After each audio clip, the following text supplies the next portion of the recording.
नमस्कार, सत श्री अकाल, आदाब, जय हिंद। मैं मनीष मिश्रा करियर बिल में आप सभी का स्वागत करता हूं, अभिनंदन करता हूं। जैसा कि आप कभी जानते हैं, कभी लेट हम नहीं होते, बट आज जो है जीतो ऑफर चल रहा है और 1 लाख रुपए करियर बिल की तरफ से दिए जा रहे हैं स्टूडेंट्स को सही आंसर बताने पर। हर 20 बच्चे को जो सबसे पहले आंसर सही बता रहे हैं उन्हें ये 500 रुपए हर बच्चे को हर प्रश्न पे दिए जा रहे हैं। ये 1 बजे से लेकर के और 10 बजे तक 10 प्रश्नों का कॉन्टेस्ट है। इसमें आप पार्टिसिपेट कर सकते हैं, अपने दोस्तों से करवा सकते हैं, ज़्यादा से ज़्यादा डाउनलोड करवा सकते हैं आप करियर बिल ऐप।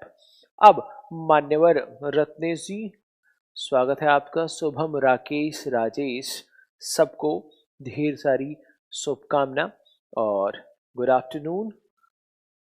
तो मान्यवर, गद्यांश कैसे करना है, पद्यांश कैसे करना है, मैंने आपको बता दिया था। अब यहाँ पे आपको एक पैसेज दिख रहा होगा, पैसेज दिखाएं मान्यवर मेरी तरफ। ये मेरी तरफ रहेगा, इतना छोटा नहीं, बड़ा करना पड़ेगा इसको, बड़ा और बड़ा थोड़ा, ये यहां तक सेट करना पड़ेगा, आधा।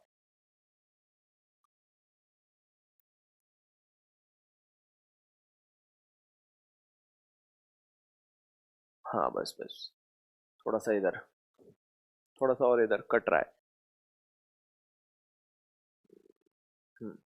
क्लियर।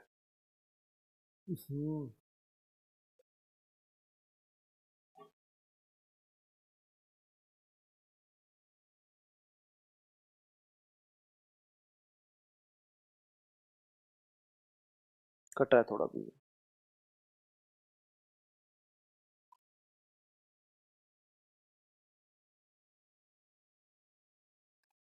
रचना इसकी गिनती कैसे करनी है मैं बता चुका हूं। प्रीति, देवेंद्र, शुभम, सबका स्वागत है। आपको एक पैसेज दिखाई पड़ रहा है, मैंने कैसे पैसेज पढ़ना आपको बता दिया है। अब सबसे पहले मैंने आपको बताया साहब, पहले आपको क्वेश्चन पढ़ने हैं, क्वेश्चन पढ़ने के बाद आपको प्रश्न पढ़ने हैं। अब देखो, एक बार क्वेश्चन दिखाना सर। हाँ, नीचे करते जाओगे, नीचे करते जाओगे आप।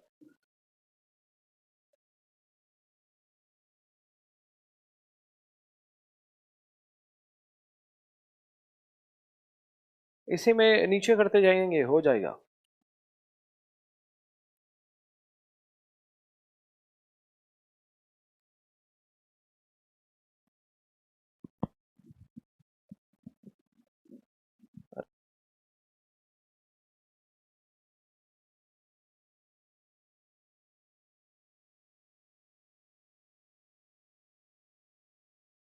क्वेश्चन दिखा दें एक बार।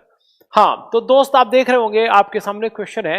एक बार क्वेश्चन कैसे करना है, इसकी प्रकृति को समझना। इसमें प्रस्तुत गद्यांश का सर्वाधिक उपयुक्त शीर्षक निम्नलिखित में से कौन सा है, और 4 ऑप्शन दिया है। इसका मतलब कोई गद्यांश दिया है जिसका शीर्षक पूछ रहा है वो किससे रिलेटेड हो सकता है। आप देखना, 4 ऑप्शन है। या तो शिक्षा के लाभ हो सकता है, या प्राचीन भारत में शिक्षा का विकास होता है, प्राचीन भारत में शिक्षा कैसी थी, या भारतीय शिक्षा प्रणाली कैसी थी। कुल मिला जुला के पहली बात शिक्षा पे है, और दूसरा या तो प्राचीन भारत में शिक्षा की बात हो रही है, या तो विकास की बात हो रही है, या भारतीय शिक्षा प्रणाली की बात हो रही है। ऐसा कुछ पैसेज में दिया होगा जिसे हमें देखना होगा। शुरू की 3 लाइनें पढ़ के हमें समझनी है कि ये पूरा पैसेज किस पे लिखा गया है। तो ये होता है अंडरस्टैंडिंग लेवल। यही क्वेश्चन और आंसर देख के हम समझते हैं। क्वेश्चन देख के हम अनुमान नहीं लगाते, तर्क करते हैं, अपने दिमाग से खोजते हैं कि इन चारों में से कोई आंसर वहां पे एक पैसेज में हमें लिखा मिलेगा। फिर है प्राचीन काल में विद्यार्थियों के कर्तव्य निम्नलिखित में से कौन थे। इसका मतलब है कि प्राचीन काल की बात हुई है। याद देखना, अपने आप दिमाग में आपके सीक्वेंस में आ गया कि प्राचीन काल की बात हुई है, प्राचीन काल की शिक्षा की बात हुई होगी, और पूछ रहा है कि स्टूडेंट के, आपके विद्यार्थियों के कर्तव्य कौन कौन से थे। 4 ऑप्शन दिया है कि ब्रह्मचर्य का पालन करना, गुरु के साथ रहना, गुरु की सेवा करना, गृहस्थ जीवन व्यतीत करना। इन चारों में से कोई ना कोई आपके पैसेज में मिलेगा, जहां मिलेगा वहीं पेन रोक देनी है। नेक्स्ट है, प्राचीन काल में विद्या का आरंभ जिस संस्कार से होता था उसके बारे में वर्णन किस ग्रंथ में मिलता है। मेरे दोस्त, वहां पे इसका मतलब है कि प्राचीन काल की शिक्षा की बात कर रहा है, और जो पैसेज दिया होगा उसमें इन चारों जो है में से कोई ना कोई दिया होगा। चारों जो किताबों के नाम दिए हैं उपनिषद, मनुस्मृति, छंदोपनिषद और महाभारत, चारों में से किसी न किसी का वर्णन किया होगा और इसके बारे में दिया होगा कि विद्या आरंभ संस्कार कैसे किया जाता है। नेक्स्ट आप देखेंगे निम्नलिखित में से कौन सा कथन असत्य है। तो 4 बातें इसमें लिखी गई हैं कि ब्रह्मचर्य के लाभ का उल्लेख शतपथ ब्राह्मण में है, छांदोग्य के अनुसार आरूढ़ी का पुत्र श्वेत केतु था, और कुल मिला जुला के सभी सत्य हैं, लगभग 3 बातें सत्य हैं। और जितेंद्र स्वागत है बेटा, 3 बातें सत्य हैं, बाकी एक असत्य है। तो ये 3 बातें कहां कहां लिखी हैं पैसेज में, बस इन तीनों बातों का वर्णन होगा, चौथी बात का वर्णन नहीं होगा, या होगा तो भी किसी दूसरी चीज के साथ वर्णन होगा, यही हमें देखना है। नेक्स्ट क्वेश्चन नंबर 5 पे आप देखेंगे तो 5 है प्राचीन काल में शिक्षा होती थी। कैसी होती थी प्राचीन काल में शिक्षा? तो केवल पुस्तक से पढ़ाया जाता था, सिद्धांतों से पढ़ाया जाता था, जीवन की वास्तविकताओं से परिपूर्ण था, उपयुक्त में से कोई नहीं। प्रस्तुत गद्यांश में निम्नलिखित में से किस ग्रंथ का उल्लेख नहीं है? इसका मतलब कि गद्यांश में इनमें से 3 का उल्लेख है और किसका नहीं है। तो साहब ये चीज हमें ढूंढना है, शतपथ ब्राह्मण का है, मनुस्मृत का है, छांदोग्य का है, कठोपनिषद का है। इतनी बात। हाँ भाई चहल, आपका भी स्वागत कर दिया मैंने। नेक्स्ट, उपनयन शब्द में कौन सा समास है? उपनयन, आपको ये याद है ये उपसर्ग है, और कौन सा होगा तो ये आपको बताना है। सैद्धांतिक शब्द है, क्या है? सिद्धांत में एक जुड़ा है तो सैद्धांतिक बना है, और सब ये प्रत्यय लग के बना शब्द है, तो सिद्धांत में एक जोड़ के जो सैद्धांतिक शब्द बना, संज्ञा है, विशेषण है, क्रिया है, क्रिया विशेषण है, ये आपको बताना होगा। आध्यात्मिक शब्द का संधि विच्छेद करना होगा। इस प्रकार के प्रश्न जो है आते हैं। अब पहले शुरू के प्रश्नों पे आप नजर डालें। मैंने आपको कहा था एक बार क्वेश्चन आप पढ़ लेंगे, उनके सारे ऑप्शन पढ़ लेंगे, उसके बाद पैसेज पढ़ेंगे। अब आप पैसेज पढ़ना स्टार्ट कीजिए। अब पैसे दिखाइए सर। जितेंद्र जी ने कहा अभी चाइना बॉर्डर पे हूँ, नेटवर्क शुरू हुआ है तो आज ऑनलाइन हुआ हूँ। स्वागत है मिस्टर जितेंद्र, करमवीर शुभ हो। अब ध्यान देना, इसमें लिखा है प्राचीन भारत में शिक्षा ज्ञान प्राप्ति का सबसे बड़ा स्रोत माना जाता था। व्यक्ति के जीवन को संतुलित और श्रेष्ठ बनाने तथा एक नई दिशा प्रदान करने में शिक्षा का महत्वपूर्ण योगदान था। सामाजिक बुराइयों को उसकी जड़ों से निर्मूल और त्रुटिपूर्ण जीवन में सुधार करने के लिए शिक्षा की नितांत आवश्यकता थी। यह एक ऐसी व्यवस्था थी जिसके द्वारा संपूर्ण जीवन ही परिवर्तित किया जा सकता था।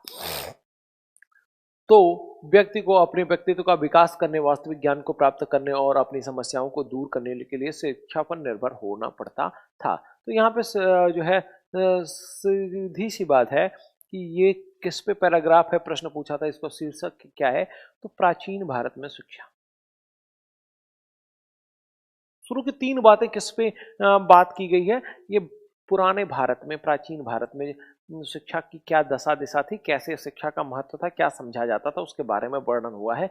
मैंने आपको पहले ही बताया है। एक और बात ध्यान में रखनी है जवाब देने से पहले, जहां इस शब्द का जवाब हो, जिस वाक्य का जवाब हो, उसके आगे और पीछे की लाइन आप देख लेते हैं। दूसरा इसमें आपको देखते हैं, आधुनिक युग की भांति प्राचीन भारत में भी मनुष्य के चरित्र का उत्थान शिक्षा से ही संभव था। मतलब चरित्र का विकास किससे संभव था? शिक्षा से। सामाजिक उत्तरदायित्वों को निष्ठापूर्वक वहन करना प्रत्येक मानव का परम उद्देश्य था, इसलिए भी शिक्षित होना अनिवार्य था। जीवन की वास्तविकता को समझने में शिक्षा का उल्लेखनीय योगदान था। भारतीय मनुष्यों ने इस ओर अपना ध्यान केंद्रित किया। शिक्षा को समाज की आधारशिला स्वीकार करने के लिए केंद्र का स्थान किसी वस्तु विश्व में ऊंचा बताया गया। प्रखर बुद्धियों सही शिक्षा की उपयोगिता स्वीकार किया गया। यह माना गया कि शिक्षा मनुष्य को व्यवहारिक कर्तव्यों का पाठ पढ़ाने और सफल नागरिक बनाने के लिए। कोई बात नहीं भाई मिस्टर गोरखपुर, कोई बात नहीं। इधर ध्यान दें, कहते हैं कि शिक्षा, इसके माध्यम से शिक्षा का मूल उद्देश्य क्या है कि भाई शारीरिक, मानसिक और आत्मिक या सर्वांगीण विकास संभव है। शिक्षा ने ही प्राचीन संस्कृति को संरक्षण किया और इसे प्रसार में मदद की। नेक्स्ट, आगे बढ़ाएं पैसेज को।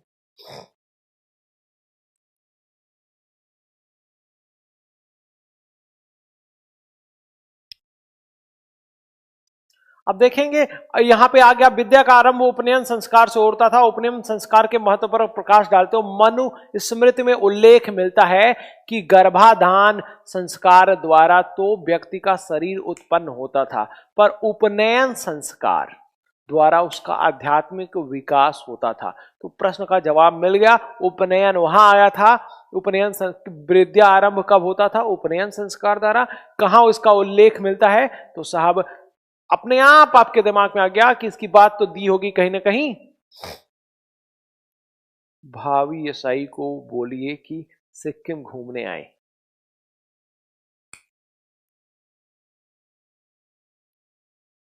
हाँ बिल्कुल, आप सभी जो है सिक्किम जा सकते हैं, सिक्किम घूमने जा सकते हैं मिस्टर। सबसे सुंदर दिखता है दिसंबर में, बिल्कुल।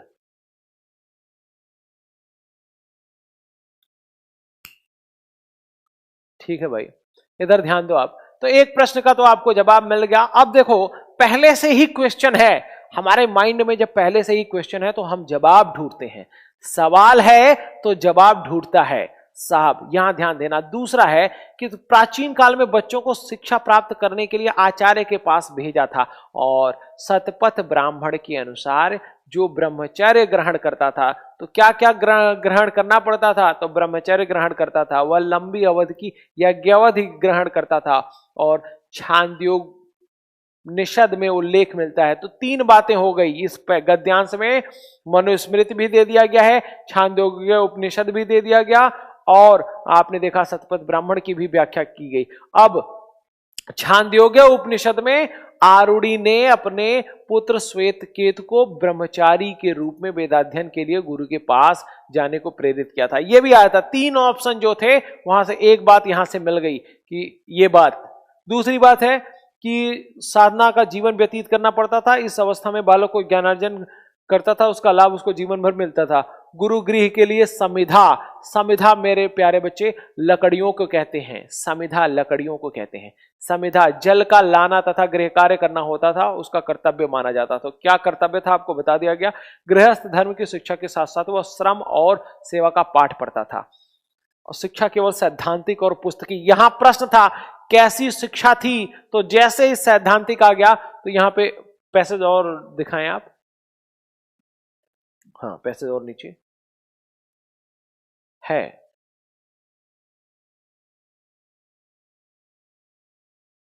हाँ तो अब चीजें आपको मिल गई कि केवल सैद्धांतिक और पुस्तकीय शिक्षा ना होकर के वास्तविकताओं के निकट होती थी। इस प्रकार से आप देखेंगे आपके सारे प्रश्न सॉल्व हो जाएंगे।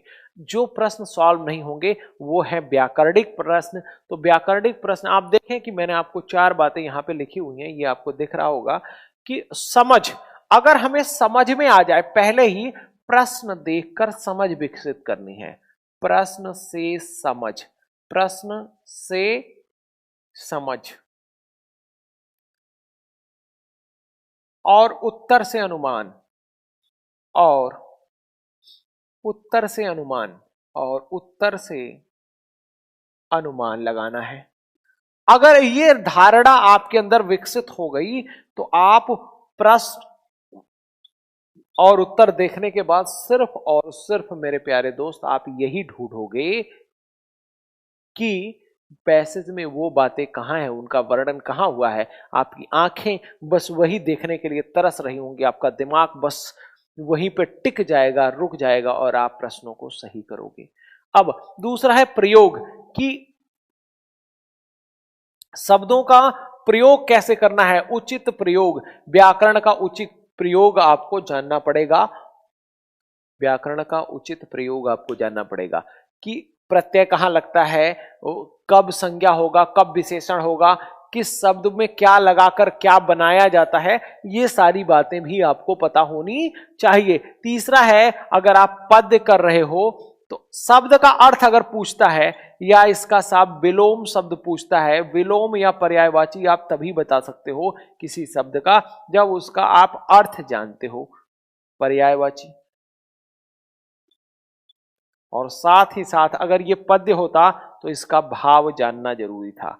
पद्य में अर्थ का अर्थ नहीं लेकर के शब्द का प्रयोग देखा जाता है। शब्द का प्रयोग, पद्य में शब्द का निर्धारित जगह पे किस अर्थ में प्रयोग हुआ है?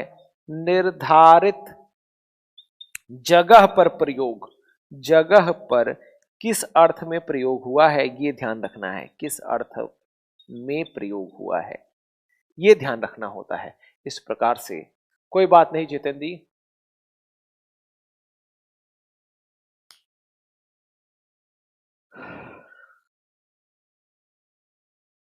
अब आप सभी ये बताएं कि जो तरीका मैंने आपको सिखाया है पैसेज करने का वो काम आ रहा है कि नहीं। बस ये पैसेज दिखा के मैं आपको यही समझाना चाहता था कि आपके अंदर एक कॉम्प्रिहेंशन, पढ़ने की समझ विकसित हो जाए और उनका उत्तर देख के आप अनुमान लगाना सीख लें और उन किस शब्द का प्रयोग कहाँ किया गया, किस अर्थ में किया गया, वहां नजरें झुक जाए और दोबारा पैसेज के क्वेश्चन पढ़ के आप। धन्यवाद आपको भी मिस्टर जितेंद्र। और आप जैसे लोगों के दम पे हमारा देश सुरक्षित है। आप सभी चाहे देश के अंदर सेवा करेंगे कल के डेट में या जो बाहर सेवा कर रहे हैं, उनको तहे दिल से नमन है।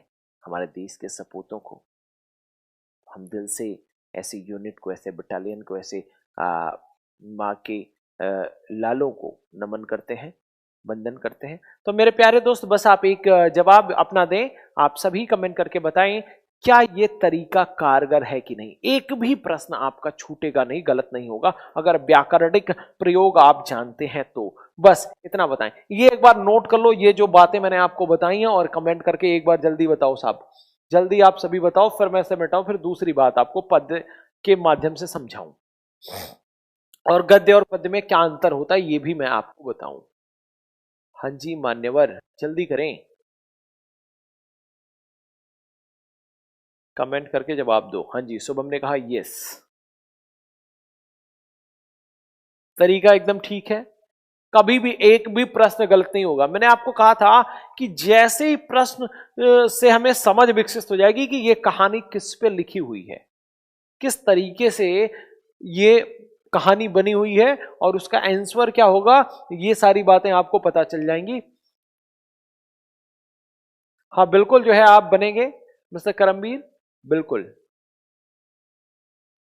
तो आप सभी बस ये बताएं कि ये इतना कंप्लीट हो गया कि नहीं, पैसेज कैसे करना है समझ में आ गया कि नहीं। अब आपके सामने एक पद्य प्रस्तुत होता है, उसके बाद अब ये आपके सामने एक पद्य प्रस्तुत करते हैं और पद्य में क्या सावधानियां रखनी होती हैं ये मैं आपको बताता हूं। इस प्रकार से जितने भी पैसेज आपको दिए गए हैं दोस्त, वो आपको घर पे करना है, वो आंसर उसके मैंने आपको बता रखे हैं। और कभी किसी को कुछ भी एक्स्ट्रा जानना है तो मुझे कॉल भी कर सकता है, मैंने आपको पर्सनल नंबर दे रखा है। संस्था की तरफ से, करियर विल की तरफ से 9 से 12 जो है आप बात कर सकते हैं, जान सकते हैं, जानकारी प्राप्त कर सकते हैं। संदीप ने कहा बहुत मस्त तरीका है, इससे कभी भी गलत नहीं होगा। आज देखना एक कविता है और कविता का पाठन किया जाता है, गेयता का पद होता है, गाकर पढ़ी जाती है। तो अब आप देखेंगे दोस्त, बिना ने कहा यस, बहुत अच्छे, शानदार, आप समझ रहे हैं। आज क्यों तेरी वीणा मौन, शिथिल शिथिल तन थकित हुए कर, स्पंदन भी भुला जाता डर, मधुर कसक आज हृदय में, आन समझाया कौन, झुकती आती पहले निश्चल, चित्रित निद्रित से तारक चल, सीता पारावार दृगों में भर भर लाया कौन, आज क्यों तेरी वीणा मौन। धन्यवाद आप सभी को, इधर ध्यान दें आप। अब कविता का गेयता का पद है, मैंने कहा यहां पर अर्थ का प्रयोग, यहां पे ध्यान देना है, शब्द का अर्थ ना लेकर के, शब्द का अर्थ ना लेकर के, अर्थ ना लेकर,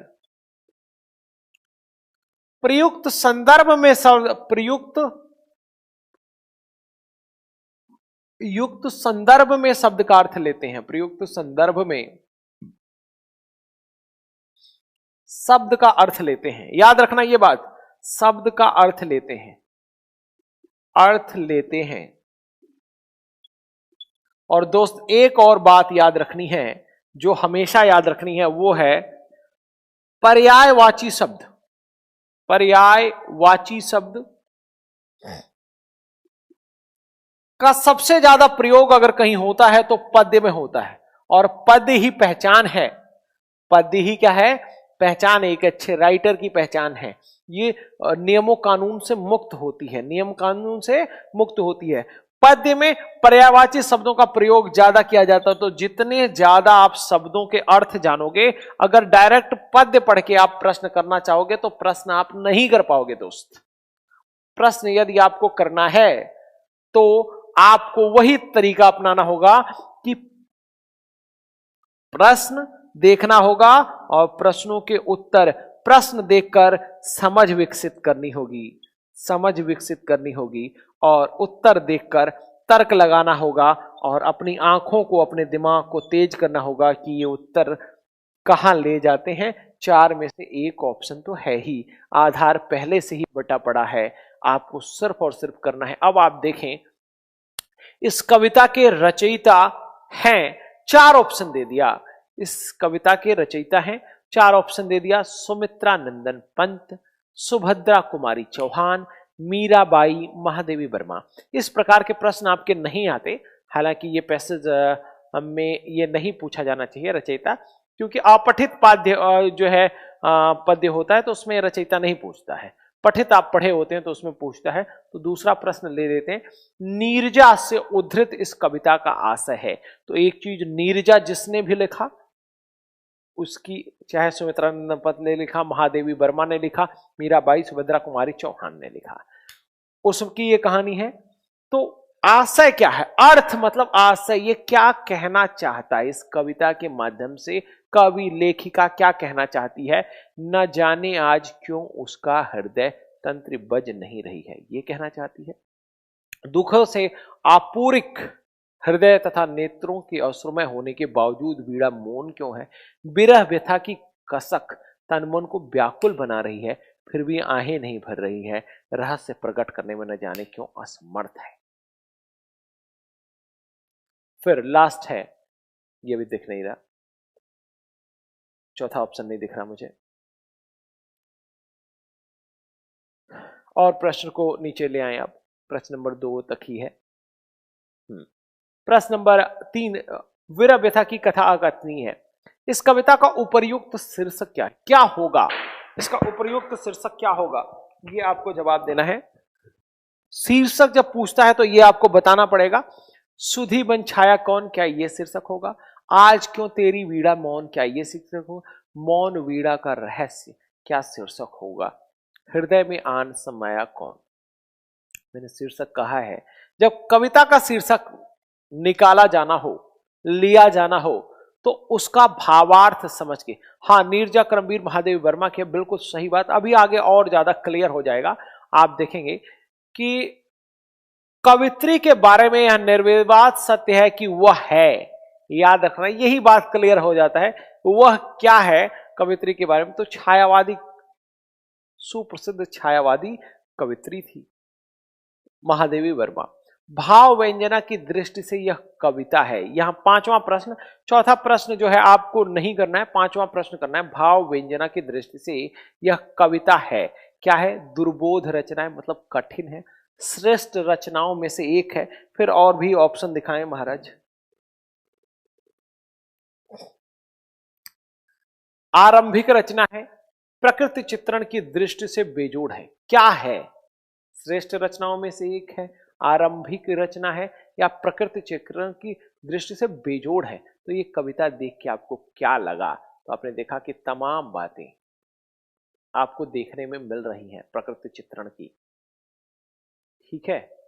भाव व्यंजना की दृष्टि से क्या भाव इसमें छिपा हुआ है, ये बात आपको बतानी है। तो याद रखना, पूरी की कविता भाव के अर्थ पर टिकी होती है, भाव के अर्थ पर, भाव के संदर्भ में टिकी होती है। मैंने एक बात बता दी, संदर्भ में टिकी होती है, उसका अर्थ जानना जरूरी होता है। और मेन शब्द प्रयोग न करके कविताओं में किसका प्रयोग किया जाता है? पर्यायवाची शब्दों का ज्यादा प्रयोग किया जाता है। नेक्स्ट, इसको और आगे बढ़ाएं। अब 5 क्वेश्चन थे, छोड़ देते हैं। अब दूसरा जो है, एक गद्यांश दिखाएं आप।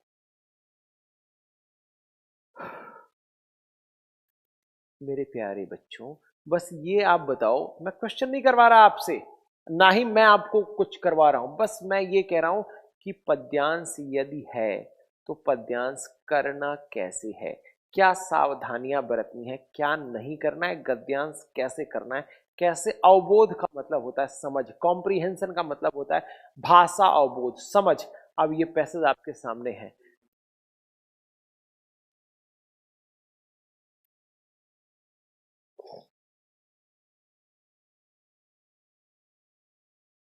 ये तो वही पैसेज है भाई।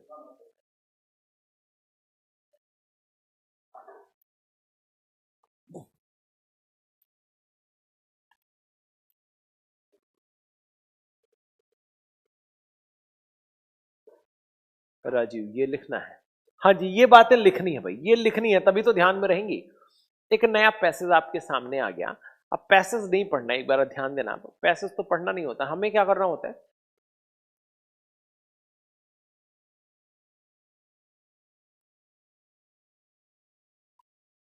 ये बातें एक बार आप नोट कर लें। हमें क्वेश्चन पढ़ने हैं, हम जैसे ही प्रश्न पढ़ेंगे और उनके आंसर देखेंगे, अपने आप चीजें क्लियर हो जाएंगी, एक कहानी हमारे दिमाग में बन जाएगी, रियल कहानी से मिस्टर राजीव मैच करा लेंगे, अपना क्वेश्चन सॉल्व हो जाएगा, एक भी प्रश्न गलत होने की संभावना नहीं बचेगी। आप याद रखना, जो चीज सबसे आसान होती है या जो चीज सबसे कठिन होती है, उसकी एक कड़ी होती है। पीडीएफ में पदांत का आंसर सीट नहीं डाला गया है पद्यांश का। मिस्टर राज, अगर नहीं डाला गया तो आज मैं डलवा देता हूं, बिल्कुल डलवा देते हैं भाई, आप परेशान ना हो। तो एक बार इसके प्रश्न दिखाएं मान्यवर आप।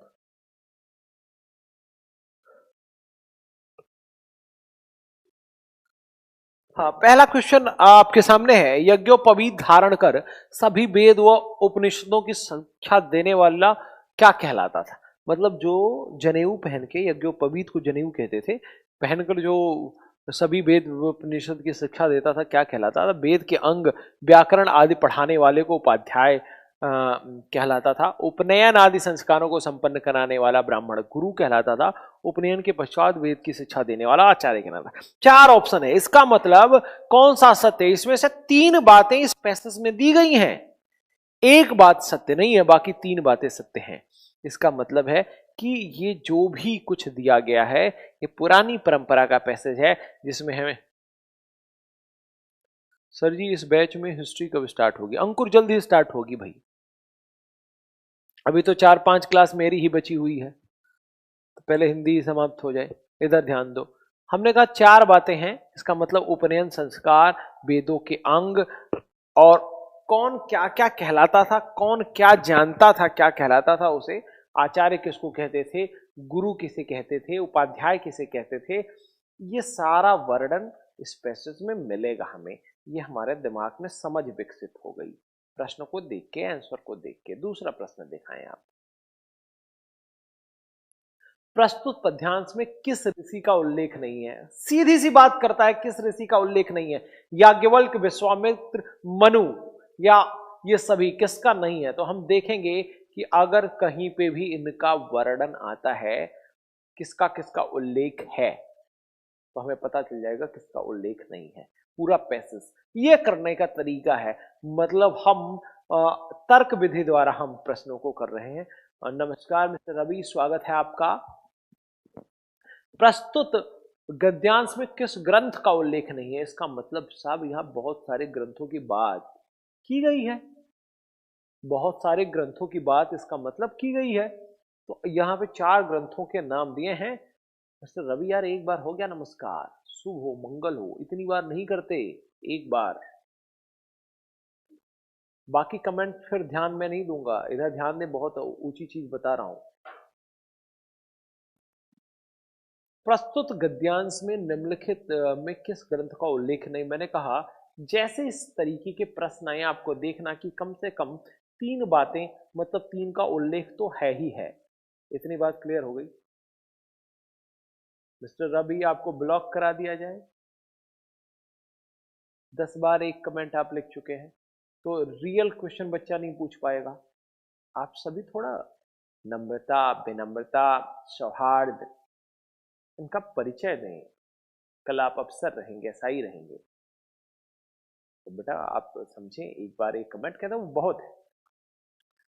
एक बार प्रश्न दिखाएं। फिर कहा गया है प्राचीन भारत में शिक्षक को किसके समतुल्य माना जाता था। इसका मतलब एक बार कहीं ना कहीं हो प्राचीन भारत में शिक्षक को किसी के से तुलना की गई है, शिक्षक की किसी न किसी से तुलना की गई है, और किससे तुलना की गई यही बात आपको जाननी है, बतानी है।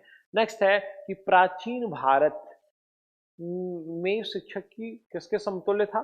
तो कहीं ना कहीं किताब में दिया गया है पिता, ब्रह्मा, पुजारी, ईश्वर, किसके समतुल्य था। इन चारों में से कोई ना कोई ऑप्शन वहां खुद दिया होगा। किस ग्रंथ में यह कहा गया कि गुरु की सेवा से स्वर्ग की प्राप्ति होती है। तो किसी न किसी चारों ग्रंथ में दिया गया है कि आप गुरु की सेवा करोगे तो स्वर्ग की प्राप्ति होगी। और निम्नलिखित में से कौन सा गुण शिक्षक में होना चाहिए, कौन सा गुण शिक्षक में होना चाहिए अच्छा शिक्षक होगा, ब्रह्मचारी हो शिक्षक, निष्पक्ष हो, शांतचित्त हो, या सारे गुण हो। तो इसका मतलब है कि प्रस्तुत गद्यांश में इन चीजों का भी वर्णन किया हो गया होगा। अब बस इतना यस करके आप सभी प्रश्नों का जवाब देना, एक बार यस करके सारे प्रश्नों का आप जवाब देना दोस्त। मैं जो प्रश्न आपसे पूछ रहा हूं सारे बच्चे जवाब देंगे। क्या प्रश्नों के प्रति और उनके उत्तरों से आप समझ विकसित करना सीख गए कि नहीं सीख गए। प्रश्न क्या पूछना चाहता है, उसका आंसर क्या है, उससे एक पैराग्राफ आपके दिमाग में बन रहा है कि नहीं बन रहा है, बस इतना आप जवाब दें। अगर बन रहा है इसका मतलब पैसेज करना आपने सीख लिया साहब। बस इतना आप जवाब दें, यस या नो में जवाब दें कि ये कहानी बन रही है कि नहीं आपके दिमाग में। एक इन प्रश्नों को देख करके आपके मन में तर्क उठ रहा है कि नहीं कि अगर ये प्रश्न पूछा है और ये आंसर दिए हैं तो यहां पैराग्राफ में ये चीज होगी ही होगी। और वहां जैसे ही आप पढ़ोगे तुरंत आपकी नजरें वहां रुक जाएंगी, आपका पेन रुक जाएगा और आप उस प्रश्न को सॉल्व करेंगे। सारे बताएं। तो अजय ने कहा यस, शुभम ने कहा यस। सभी जल्दी बताओ कि क्या ऐसा है कि नहीं है, एक समझ विकसित हो रही है कि नहीं, तर्क हाँ बन रहा है, बिल्कुल सही है। तो अगर ये चीज बन रहा है तो कभी भी प्रश्न गलत नहीं होंगे आपके। अब आप देख लें, बहुत अच्छे, सबने कहा यस यस यस। हाँ जी मान्यवर, बिल्कुल।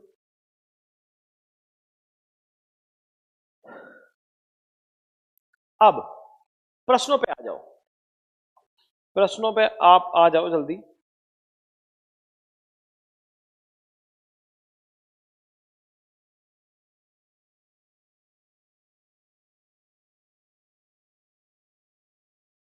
ये तो कुछ हो ही नहीं रहा।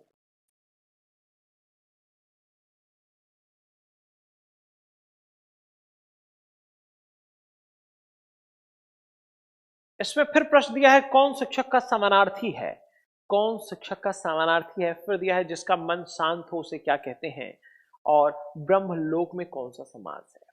तो कुल मिला जुला के आप देखें गद्यांशों के माध्यम से हम व्याकरणिक प्रश्नों का भी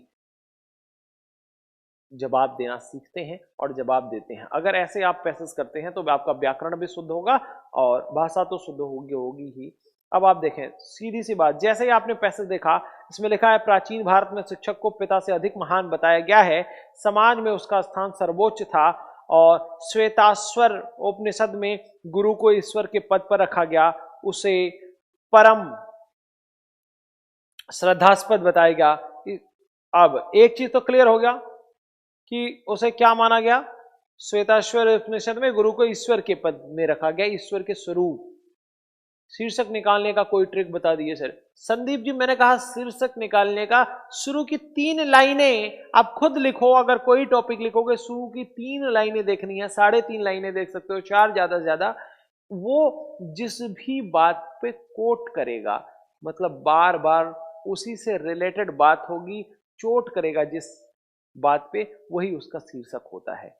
मुख्य बिंदु, शीर्षक का मतलब मुख्य बिंदु, जिसके बारे में बढ़ा चढ़ाकर कोई वर्णन किया गया है। इधर आप देखेंगे आपके एक प्रश्न का जवाब मिल गया। जैसे ही आप दूसरा, शिक्षक अपने ज्ञान के प्रकाश से अज्ञानता के रूपी अंधकार को दूर भगाता था और समाज को एक नई दिशा देता था। आपको पता चल गया, इसमें अष्टम धर्मसूत्र में लिखा गया है कि शिष्य को अपने गुरु को भगवान की भांति मानना चाहिए। गुरु के प्रति श्रद्धा की भावना का प्रमाण एकलव्य की शिक्षा की कथा से मिलता है। गुरु की सेवा ब्रह्मलोक की प्राप्ति होती है।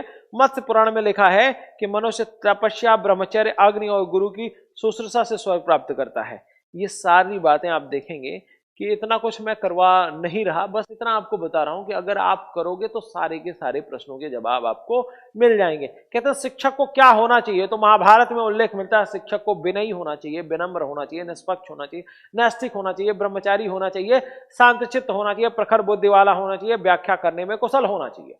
तो साहब इन चारों ऑप्शन आप में के किताब में आए हुए थे, चारों ऑप्शनों को सही कर देंगे। नेक्स्ट इसमें और दिया है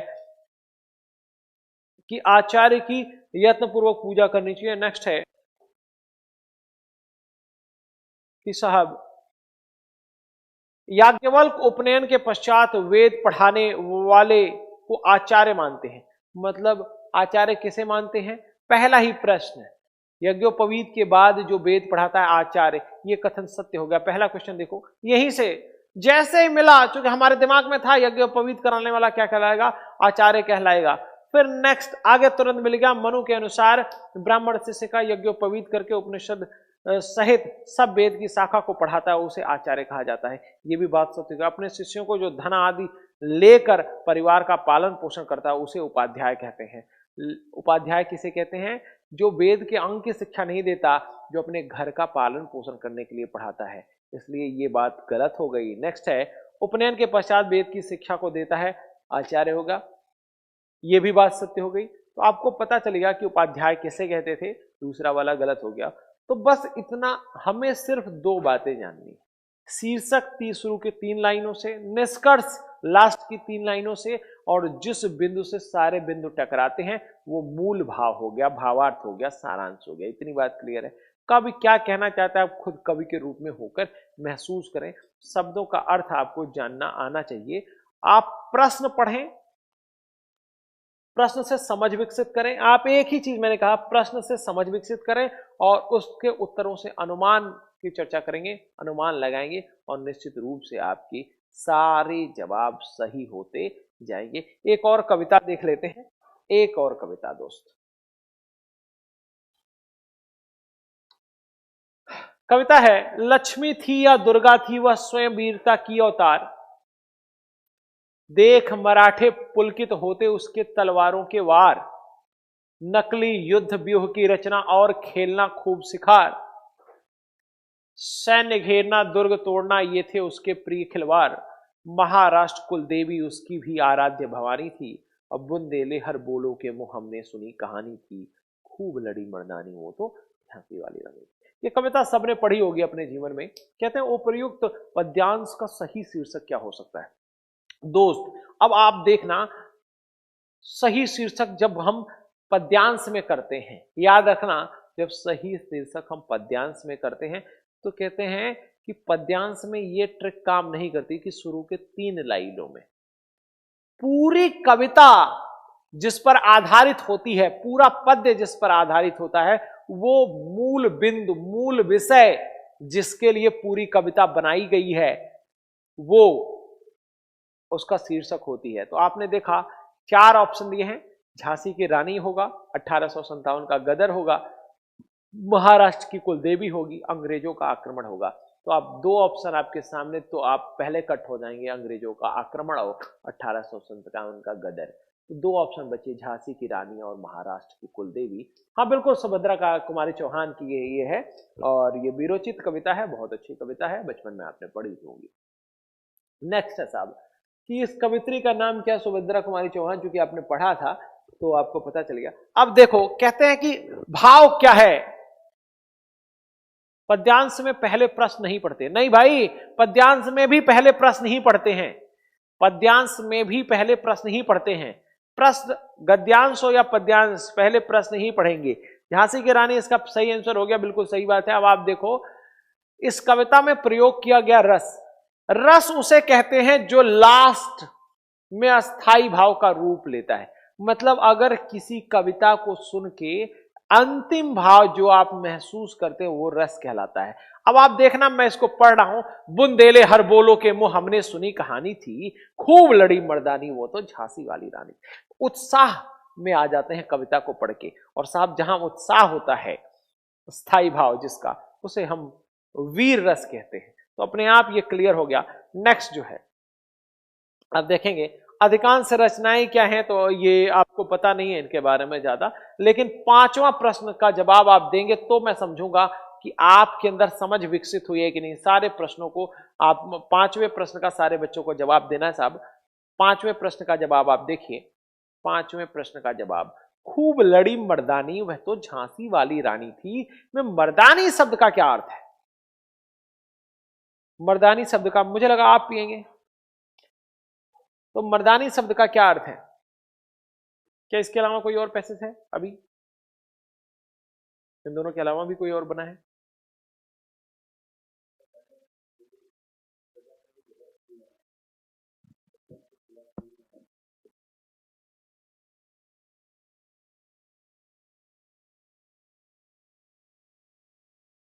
ये आप, ठीक है, बस इतना है। हाँ, वीरांगना, बिल्कुल सही बात। करमवीर बिल्कुल सही जवाब, ए बिल्कुल सही, वीरांगना बिल्कुल सही। पुरुषों जैसी नहीं, कोई स्त्री पुरुषों जैसा काम नहीं करेगी, समझो। लड़ाकू नहीं, मर्दानी का मतलब यहां पे वीरांगना, वीरों जैसा बर्ताव कर रही है। वीरों जैसा, एक स्त्री वीरांगना होती है, वीर नहीं होती। ये बात आपको पता होना चाहिए। शब्द, यही बात मैंने यहां पे लिखी है, शब्द का अर्थ ना लेकर के प्रयुक्त संदर्भ में, प्रयुक्त संदर्भ में शब्द का अर्थ लेते हैं। पर्यायवाची शब्द का पद्य में बड़ा योगदान होता है। यही बात आपको समझानी थी, बतानी थी। अगर ये समझ में आ गया, सबके आंसर सही हैं, तो आप समझो। अर्नोल्ड आपका आंसर गलत है, लड़ाकू गलत आंसर है। बाकी सबके आंसर देखो आप सही हैं, तो निश्चित रूप से इसका मतलब आप सीख रहे हैं, आप बेहतर कर रहे हैं भाई। अब देखेंगे प्रस्तुत गद्यांश का सर्वाधिक उपयुक्त शीर्षक निम्नलिखित में से क्या है?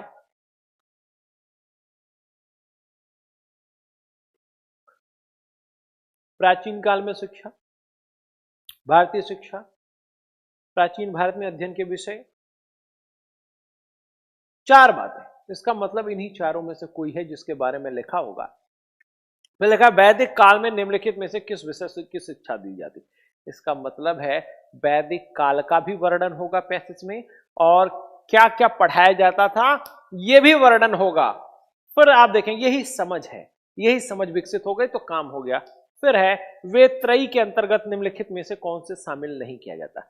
मतलब वेद तो चार होते हैं, लेकिन वेद त्रयी, चारों वेदों में से कौन सा शामिल है, अगर ये पता रहे तो चौथा कौन सा शामिल नहीं है ये हम पता कर लेते हैं। वायु पुराण में से निम्नलिखित में से किस विषय को शामिल नहीं किया? इसका मतलब वायु पुराण की भी यहां पे चर्चा होगी और उसके विषयों की चर्चा होगी।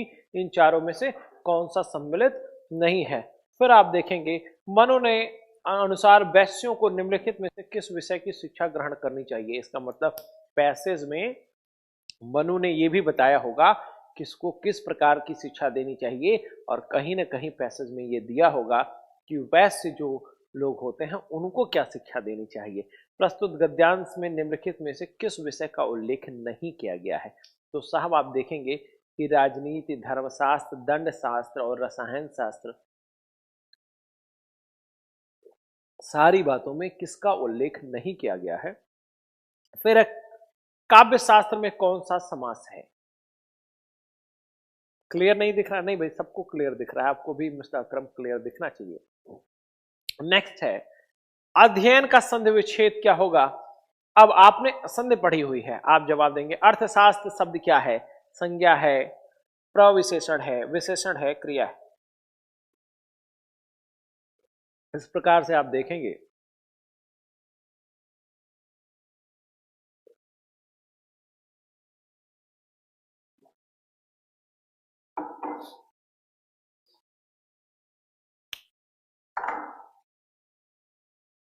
प्राचीन काल में शिक्षा का लक्ष्य। अब देखो पूरा आपने पढ़ लिया है, आपके दिमाग में कहानी बन गई है। अब जैसे पैसेज पढ़ोगे तुरंत आपकी पेन कैसे रुकती है, देखो ध्यान से। प्राचीन काल में शिक्षा का लक्ष्य चारों वेद का पूर्ण ज्ञान, दर्शन, गणित, विज्ञान, इतिहास, पुराण का ज्ञान था। तो प्राचीन काल की बात हो रही थी। शिक्षा की बात हो रही थी, क्या लक्ष्य था ये भी बात हो गई। वैदिक भारत में पाठ्य विषय व्यापक थे। पूर्व वैदिक काल में वेदांत का इतिहास आदि पाठ्य पुस्तक थे। उत्तर वैदिक काल में वेदों की व्याख्याओं ब्राह्मण ग्रंथों को पाठ्य पुस्तक में सम्मिलित किया गया। उपनिषद और सूत्र युग में वेदांग जो है व्याकरण शिक्षा, कल्प, ज्योतिष, छंद, निरुक्त के अलावा अनेक विज्ञानों की शिक्षा को भी प्राप्त करने हुए। सनत कुमार कहते हैं कि उन्होंने ऋग्वेद, यजुर्वेद, सामवेद, अथर्ववेद और पांचवें रूप वेद के रूप में इतिहास पुराण वेदों का अर्थ, विधायक ग्रंथ, पितृ विद्या, रास विद्या, देव विद्या, ब्रह्म विद्या, भूति विद्या, धनुर्विद्या, नक्षत्र विद्या, सर्व विद्या का ज्ञान। अब कौटिल्य के अर्थशास्त्र में क्या क्या वर्णन है, तो आन्वीक्षिकी का वर्णन है वेद त्रयी के रूप में। क्वेश्चन आ गया वेद त्रयी, तुरंत आप दिमाग लगा देंगे कि भैया ऋग्वेद है, यजुर्वेद है, सामवेद है, अथर्ववेद नहीं है, तो वहां तुरंत वो क्वेश्चन सॉल्व हो गया। वार्ता, कृष्ण और पशुपालन की बात होती है। दंड नीति की बात होती है। दंड नीति मतलब राजनीति शास्त्र। तो चारों बातों में से किसका उल्लेख नहीं हुआ है, तो आप देखेंगे कहीं रसायन शास्त्र की बात नहीं हो रही है, तो काम खत्म हो जाएगा। नेक्स्ट आप देखेंगे वेदांगों, 4 वेद के बाद 6 वेदांग। मत्स्य पुराण में व्याकरण आदि 6 अंगों की चारों वेद, पुराण, न्यायशास्त्र, मीमांसा, धर्मशास्त्र का उल्लेख हुआ है। कालिदास ने रघुवंश और 14 विद्याओं की बात की है। नेक्स्ट आप देखेंगे कि 3 वेदों के अध्ययन के अतिरिक्त व्यापार, पशुपालन की बात हुई है। अभी अब वहां नहीं आया कि मनु ने क्या कहा था यहां पे प्रश्न में, तो आपने देखा आगे शासन की सफलता की योग्यता निर्भर करती है। यही कारण है कि प्राचीन मनुष्य ने राजा की योग्यता पर प्रकाश डालते हुए विद्याओं का उल्लेख लिखा कि राजा को कैसा होना चाहिए। गौतम के अनुसार राजा को 3 वेदों, अनुवाच्छिकी का ज्ञाता तथा अपने जो है कर्तव्य में पालन होना चाहिए। धर्मशास्त्रों, वेद में सहायक ग्रंथों, वेदों और पुराणों आश्रय लेना चाहिए। मनु और याज्ञवल्क्य ने राजा को तीनों वेदों का ज्ञाता, अनुवाचिका और इसके जानकारी दी। साहब कहीं हमने छोड़ दिया यहां पे, इतनी बात क्लियर हो गई? हाँ जी, अब इससे प्रश्न सॉल्व हो जाएंगे कि नहीं, बस इतना आपको बताना है। क्या इससे आपके सारे प्रश्न इस तरीके से करने से सॉल्व हो जाएंगे या नहीं होंगे, बस इतनी सी बात। हेलो,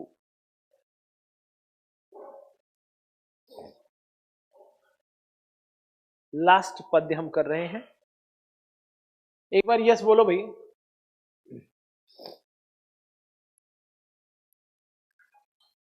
एक बार एस का जवाब दें आप, यस बोलें। इतनी बातें करने से क्लियर हो जाएगा नहीं हो जाएगा? हेलो, हमें सिर्फ सोच विकसित करनी है, गद्यांश या पद्यांश करने का तरीका विकसित करना है। कैसे करना है, क्या जरूरी है, वो मुझे आपको बताना है। मैं मार्गदर्शक हूं, मैंने आपके मार्ग को प्रशस्त किया है, प्रैक्टिस आपको करनी पड़ेगी।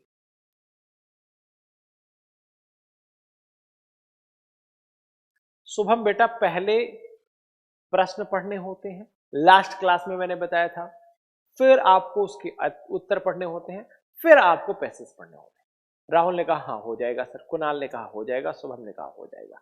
तो मेरे प्यारे बच्चे, ये बहुत मतलब बेहतरीन तरीका है, और आपको भी लगा होगा। अगर बेहतरीन तरीका लगा तो आप कमेंट करें कैसा लगा आपको। अब देखिए, इस कविता का शीर्षक क्या हो सकता है? दिवस का अवसान, दिवागमन, रवि का अर्पण, अस्ताचल रवि। अब 4 में से कोई जो है शीर्षक होगा। हमने कहा कि पद्य का शीर्षक जानने से पहले पूरा पद्य आप पढ़िए, फिर जिस केंद्र पर पूरी कविता आधारित हो वही उसका शीर्षक होता है। इस कविता में छायावादी कवि निराला ने किसका वर्णन किया है? तो प्रकृति का मनोरम चित्रण किया है, या फिर अगस्त सूर्य मतलब डूबता हुआ सूरज। बेटा मैंग जल्द ही वैकेंसी आएगी, और उसकी प्रतीक्षा में रथ संध्या का वर्णन किया है, मादक भावनाओं की अभिव्यक्ति की है, सूर्यास्त का चित्रण किया क्या है, ये प्रश्न पूछता है। नेक्स्ट प्रश्न में है कि पद्यांश में प्रतनु का अर्थ क्या होगा? पंडित निराला हिंदी के क्या थे? श्रेष्ठ साहित्यकार थे, लेखक और कवि दोनों थे, समाजवादी कवि थे, सर्वोत्कृष्ट छायावादी कवि थे। अब उपर्युक्त पद्य में प्रयुक्त गेह शब्द का अर्थ अपना रखता है। गेह शब्द क्या अर्थ रखता है? गेह आया है, उसका क्या अर्थ होगा? याद रखना, मैंने कहा इस प्रकार का जरूर शब्द आता है काव्य में कि कोई शब्द है उसका प्रयुक्त संदर्भ में गेह का मतलब क्या होगा, ये जानना चाहिए। और ये अगर आप जान गए तो निश्चित रूप से आप प्रश्नों को बहुत भली प्रकार से बेहतर तरीके से कर पाएंगे। आप एक एक प्रश्न पे डालें कि इसका अस्ताचल रवि, अब प्रश्न पढ़ना है, प्रश्न सारे और उत्तर आप पढ़ चुके हैं। अस्ताचल रवि जल छल छल छवि, स्तब्ध विश्व कवि, जीवन उन्मन, मंद पवन बहती सुधिर, परिमल की कह कथा पुरातन, दूर नदी पर नौका सुंदर, दीखी मृदुतर बहती ज्यों स्वर, वहां स्नेह की प्रतन देह की, बिना गेह की बैठी नूतन। बिना गेह जो रिट डाला गया था, हाँ, भर्ती आने के लिए, उसके बारे में कुछ बताएंगे सर प्लीज। आप अलग से पूछ सकते हैं, रिट डाला गया था उसका 15 जनवरी या 12 जनवरी को सुनवाई होनी है, उससे पहले वैकेंसी आ जाएगी। ऊपर शोभित मेघ सत्रसित, नीचे अमित नील जल दोलित। आप देखेंगे इसमें जो शब्द प्रयुक्त होते हैं पर्यायवाची शब्द, आप देखेंगे ध्यान, नयन, आंख नहीं नयन, मन, चिंत, प्राण, धन, किया शेष रवि ने कर अर्पण। इतनी बात क्लियर है? तो आप देखेंगे दिवसान का अवसान, दिवागमन, रवि का अर्पण और अस्ताचल रवि। तो उसमें क्या किया गया है? किया शेष रवि ने कर अर्पण। सब कुछ करने पे ये क्या गया? दिवागमन, दिवा का दिन का जाना नहीं, दिवा का अवसान, दिवस का अवसान, शाम होने का एक दृश्य है इसमें। दूसरा, इस कविता में छायावादी कवि ने क्या किया है? तो अगस्त सूर्य और उसकी प्रतीक्षा में रस संध्या का वर्णन किया है यहां। क्लियर? नेक्स्ट, ये आप ध्यान दें। हेलो, आप सभी सुन पा रहे हैं? आप सभी क्या सुन पा रहे हैं? हेलो, क्या आप सभी सुन पा रहे हैं हमें? एक बार यस करो सारे।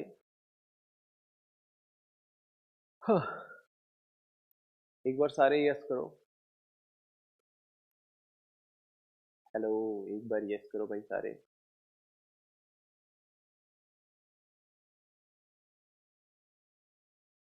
हेलो। अब मुझे लगा ये अब आपको शोभा नहीं दे रहा है, ये कैसे करना है आप सीख चुके हैं, और अब उबन सी हो जाएगी, ज्यादा हम करेंगे तो प्रैक्टिस घर पे करनी है। कठिन शब्दों को हमें सीखना है, कविता में ज्यादा पर्यायवाची शब्द हैं उनका सीखना है, उसका भावार्थ सीखना है, बस इतना। ऐस करोगे, हाँ भाई अब ये लगा कि हाँ भाई अभी कि आप कुछ पढ़ रहे हो, सीख रहे हो।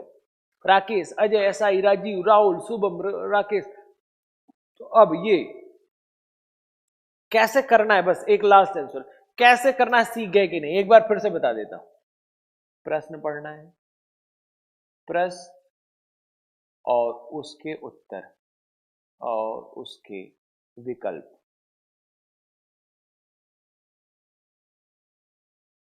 तत्पश्चात सभी प्रश्न और उनके विकल्प, सभी प्रश्न व उनके विकल्प।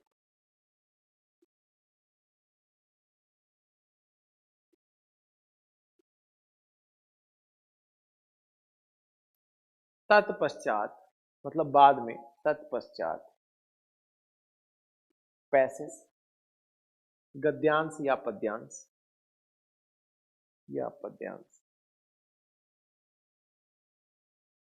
यहां से तर्क विकसित करना है, तर्क या समझ। किससे? प्रश्न से तर्क या समझ विकसित करना है, और उसके विकल्प से, उत्तर से अनुमान लगाना है, अनुमान लगाना है, अनुमान। और इस अनुमान को गद्य या पद्य, गद्यांश या पद्यांश में चेक कर लेना है, प्रमाणित करवा लेना है, प्रमाणित। और इस प्रकार से आप गद्य या पद्य के सारे प्रश्न सही कर पाएंगे। इतनी बात क्लियर है? हाँ जी, अगर ये आपको बात समझ में आई तो गद्य और पद्य में कभी दिक्कत नहीं होने वाली। कल जो मैंने आपको बताया था, याद रखना, पढ़ने का तरीका याद नहीं करना है। जो मान लो मैंने पढ़ा दिया, आपने जो नोट्स अपने कॉपी में बनाए हैं उनको इतने जल्दी पढ़ना है आपको, 350 की स्पीड में, 350 वर्ड पर मिनट की स्पीड में, एक पेज पर जो है मिनट की स्पीड में। और ऐसे ही आप पॉलिटी और जो है मूल विधि को पढ़ जाएं, हिंदी को पढ़ जाएं, आपका सिलेक्शन जीएस को पढ़ जाए, निश्चित है, निश्चित है, निश्चित है आपका सिलेक्शन। ज्यादा से ज्यादा पढ़ जाए, रटे नहीं, बार बार दोहराए, क्योंकि टीचर ने आपको कॉन्सेप्ट समझा दिया है। अब जल्दी पढ़ेंगे, दिमाग में बैठाने की बात है, याद नहीं करना, कई बार दोहरा लेना है। जब तक नोटिफिकेशन नहीं आती है बार बार आप रिवाइज कर लें, आप निश्चित रूप से सफल होंगे। यही करना है, याद करना दोस्त। अब जो शुरू होगा, अब हम जो है पद्य की तरफ बढ़ेंगे। अब किस पद्य हमने पढ़ लिया, पद्य की तरफ बढ़ेंगे। और पद्य को साधने के लिए छंदों का सहारा लिया जाता है, और छंद के अंतर्गत हम पढ़ते हैं रस, छंद, अलंकार।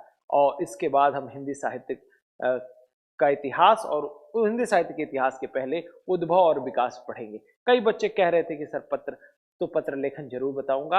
आज के लिए धन्यवाद, नमस्कार, सत श्री अकाल, आदाब, जय हिंद। कल मिलेंगे फिर, धन्यवाद।